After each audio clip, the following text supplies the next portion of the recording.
پریشانیاں آ جائیں تو اللہ رب العالمین کا حکم کیا ہے؟ سورہ بقرہ کی ایک آیت کریمہ میں نے آپ حضرات کے سامنے پڑھی۔ اللہ نے فرمایا یا ایھا الذین آمنوا استعینوا بالصبر والصلاۃ۔ اللہ نے ایمان والوں کو مخاطب کیا ہے۔ یہاں جرنلی اللہ نے یا ایھا الناس نہیں کہا، دنیا کے لوگوں کو اللہ نے مخاطب نہیں کیا، اس لیے کہ دنیا کے لوگ تو عقائد میں کمزور ہیں، دنیا کے لوگ تو اللہ کو صحیح طور پر مانتے ہی نہیں ہیں، لیکن جو لوگ اللہ کو مانتے ہیں، جو اللہ کے بھیجے ہوئے پیغمبر جناب محمد رسول اللہ کو مانتے ہیں، جو صاحب ایمان ہے، اللہ نے انہیں مخاطب کیا۔ اگر ان کے سامنے پریشانی آ جائے، اگر ان کے سامنے دقتیں آ جائیں، ان کے سامنے ایسا موقع آ جائے کہ جہاں انہیں صبر کرنا مشکل ہو جائے، تو اللہ رب العالمین نے فرمایا یا ایھا الذین آمنوا استعینوا بالصبر والصلاۃ، صبر کے ذریعہ اور نماز کے ذریعہ مدد طلب کر لیا کرو۔ صبر کے ذریعہ اور نماز کے ذریعہ نماز کے ذریعہ اللہ رب العالمین سے مدد طلب کر لیا کرو۔ اب بہت سارے مولوی،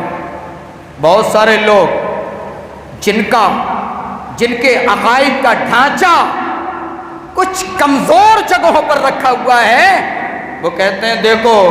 اگر ہم فلاں کو پکار لے تو کہتے ہیں دیکھیے اللہ نے بھی تو قرآن میں کہا ہے کہ صبر سے مدد طلب کرو۔ یہ صبر کیا اللہ ہے؟ نماز سے مدد طلب کرو، کیا نماز یہ اللہ ہے؟ تو ہم سے کہتے ہیں غیر اللہ کو پکارتے ہیں، اور قرآن کہہ رہا ہے، قرآن میں اللہ کہہ رہا ہے کہ صبر کے ذریعہ اور نماز کے ذریعہ مدد طلب کرو۔ اب بیچارے کم پڑھے لکھے لوگ اچانک جب بات آئے گی تو وہ تھوڑا خاموش ہو جائیں گے، ارے بات تو صحیح ہے،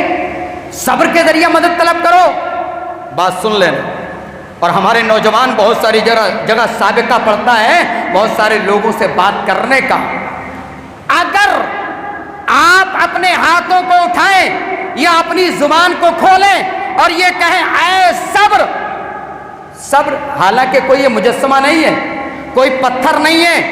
کوئی آکار نہیں ہے، کوئی تصویر نہیں ہے جس کو سامنے رکھ کر یا تخیل میں خیال میں لا کر کے ہم یہ کہیں کہ صبر کوئی پتھر ہے اس سے ہم مدد طلب کر رہے ہیں، لیکن پھر بھی ہم اپنے ذہن میں ایک نقشہ بنا لیں اور نقشہ بنانے کے بعد کہیں اے صبر میری مدد کر دے،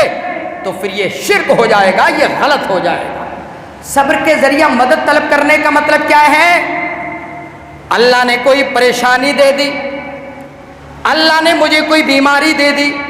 اللہ نے مجھے کوئی پریشانی دے دی، میں اس حال میں اللہ رب العالمین کا شکریہ ادا کر رہا ہوں، اپنی زبان پر حرف شکایت لے کر کے نہیں آ رہا ہوں اے اللہ مجھے تو نے پریشانیوں میں کیوں ڈال دیا،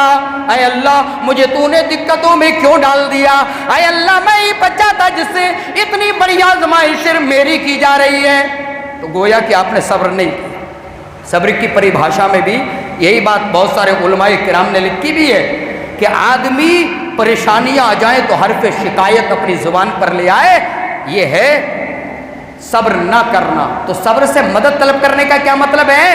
آپ تجارت کر رہے ہیں، 3-4 لاکھ آپ نے لگائے اور لگانے کے بعد جب سال کا لاسٹ ہوا تو آپ کو 3-4 لاکھ کے بجائے 2 ہی لاکھ واپس آئے،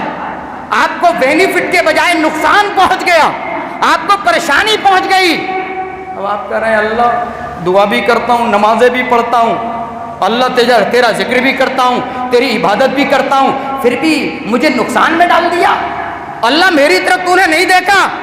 آپ نے صبر نہیں کیا، بلکہ آپ کا انداز تو یہ ہونا چاہیے تھا کہ آپ اس پر صبر کر لیتے،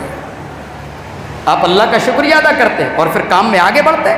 اللہ آپ کو جو ہے کہیں نہ کہیں پھر فائدہ پہنچاتا۔ لیکن اگر آپ شکایت کرتے ہیں تو گویا کہ صبر نہیں ہے آپ کے اندر، اور اگر صبر کر لیتے ہیں، اللہ کی تقدیر پر راضی ہو جاتے ہیں، اللہ کے فیصلے کو تسلیم کر لیتے ہیں، تو گویا کہ آپ نے صبر کر لیا، اور صبر کر لیا تو یہی تو ہے مدد طلب کرنا۔ ورنہ یہ مطلب نہیں اے صبر میری مدد فرما،